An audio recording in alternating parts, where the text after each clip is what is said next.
रात की दस्तक, एक भयानक रहस्य का रोमांचक सफर। हेलो दोस्तों, आज हम लेकर आए हैं एक ऐसी कहानी जो आपके रोंगटे खड़े कर देगी। एक पुरानी सुनसान हवेली, जहां रात को अजीब आवाजें सुनाई देती हैं, दरवाजों पर रहस्यमयी दस्तक होती है और लोग कहते हैं कि वहां कोई अदृश्य रहता है। क्या यह सच है या सिर्फ अफवाह?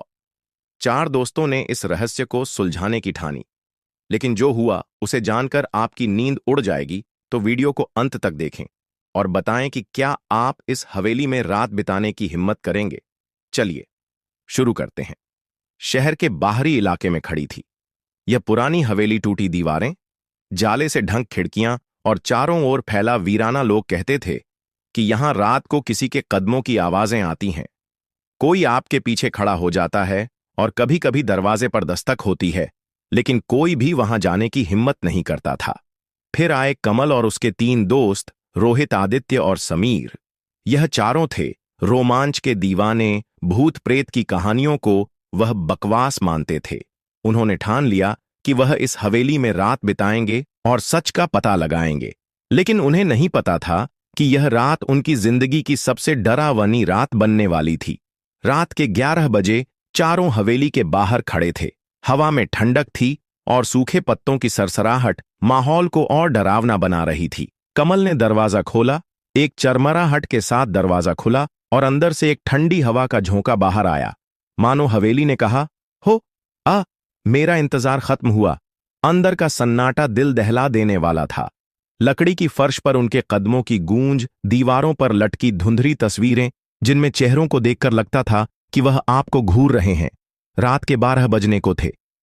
चारों हॉल में बैठे बातें कर रहे थे कि तभी दरवाजे पर जोर की दस्तक हुई। सबकी सांसें थम गईं। समीर ने डरते हुए कहा, कोई मजाक तो नहीं कर रहा? कमल ने जवाब दिया, हम चारों यहां हैं, तो बाहर कौन होगा? आदित्य हिम्मत करके दरवाजे तक गया। जैसे ही उसने दरवाजा खोला, बाहर कोई नहीं था, लेकिन तभी उसे लगा कि सीढ़ियों पर कोई खड़ा है। एक काली परछाई जो धीरे धीरे नीचे आ रही थी। आदित्य की कांपती आवाज, कौन है? वहां कोई जवाब नहीं।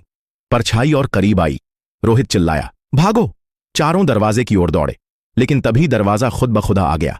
एक अजीब सी सरसराहट, जैसे कोई उनके चारों ओर घूम रहा हो, और फिर एक झोर की चीख। समीर ने टॉर्च चलाई, दरवाजा खोला और ठंडी हवा के झोंके के साथ सब शांत हो गया।